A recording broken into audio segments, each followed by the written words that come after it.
Hi. I want to start this video out by giving a thank you to two pinheads who decided to vote bot me this week. Thanks for that, because as you know, it backfires.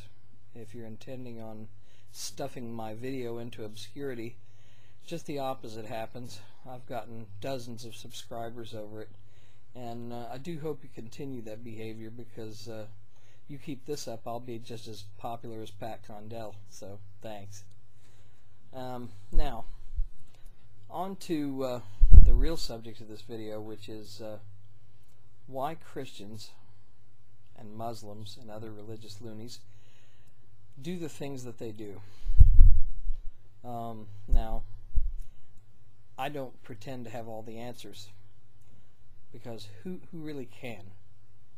Who can know the motivations that are intrinsic to that kind of insanity? I don't think anybody can. So I'm just going to give you my take on it, and you can take that for whatever it's worth.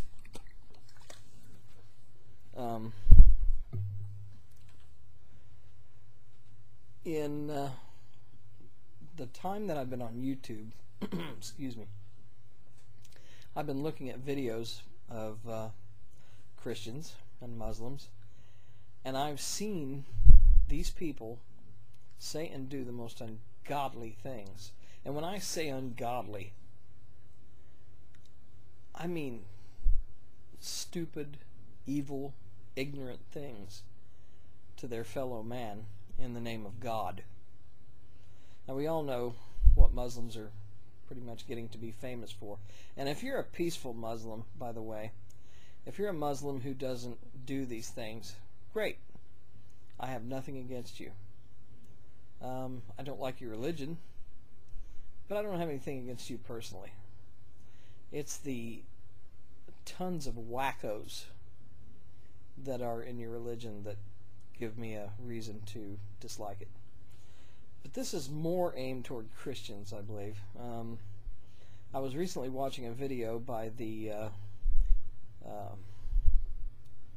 Baptist Church, that you know, the ones that are carrying the signs in Westboro. That's it, Westboro Baptist Church, who's carrying the signs and protesting funerals and calling everybody on earth a fag besides themselves, which is kind of scary, since they've got a couple of gay people in their number, I'm pretty sure.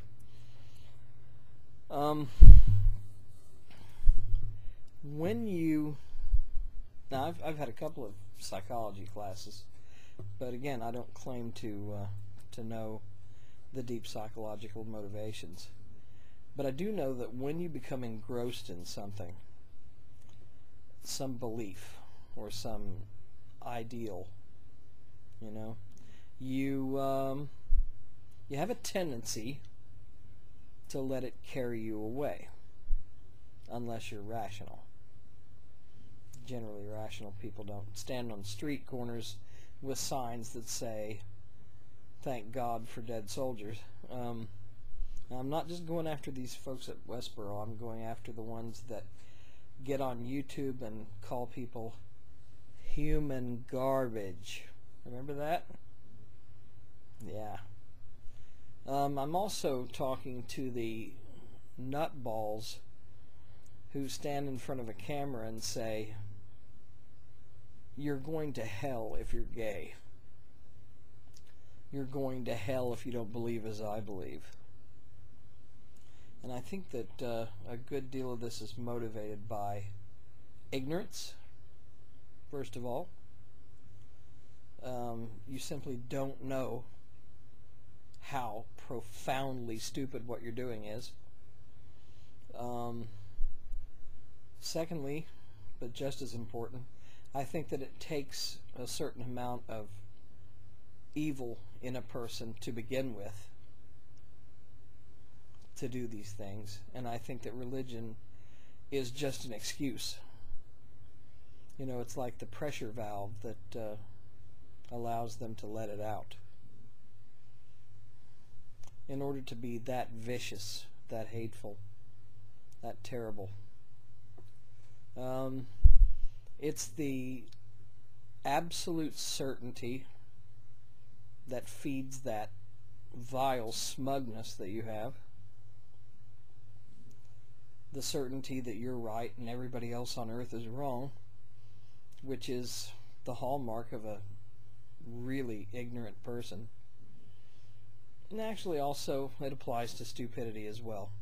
We all know the difference between ignorance and stupidity. Ignorance is when you don't know. Stupidity is when the truth is put right in front of you and you refuse to accept it. So, many of you have crossed over the line into stupidity. So, yeah, that's terrible. But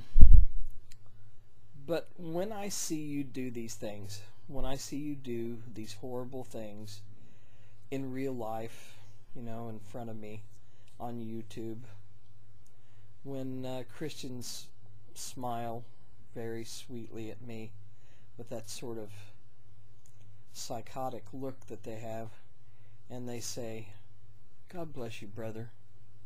I hope you find Jesus, because if you don't, you're going to roast in hell." When people say things like that to me, I have to wonder about their sanity anyway. Because, how tightly wrapped are you, to say something like that to someone anyway? And I think the motivation that they have for abusing their children by indoctrinating them into this religion of ignorance is born of fear, because they don't want their children to see them for the idiots that they are. Because that's what they are. They're morons. And I think somewhere deep inside they know they're idiots. And they're terrified that their kids are going to find out what idiots they are.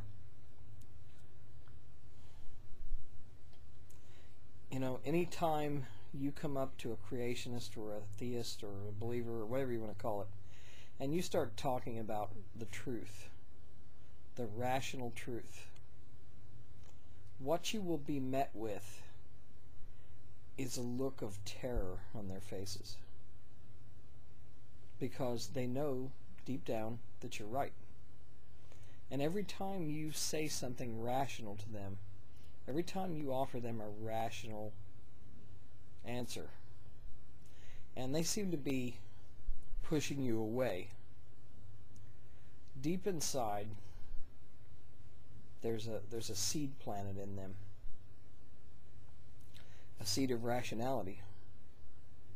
And I don't think that they're going to be able to purge themselves completely of that, and I'm pretty sure it's going to chip away at their ignorance until at some point they're going to look up and say, maybe they're right. But then again, you got the ones who are just lost. They're just lost.